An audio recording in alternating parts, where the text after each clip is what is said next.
Well, this is very cool. We are at Weed Airport, and I think behind me you can see Mount Shasta. But as some of you know, I'm a big fan of tiny homes. Look at this. Is that cool or what?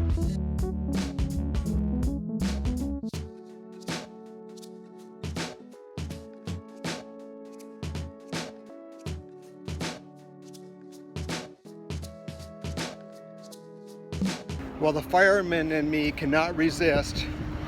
If you've been through the Weed, California area and past the Weed Airport, you know that there's a air bomber here on display for California Department of Forestry, and I could not resist getting a picture of this.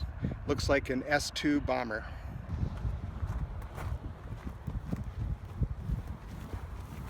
It's just like being on the ranch. Now my socks are full of sticker burrs.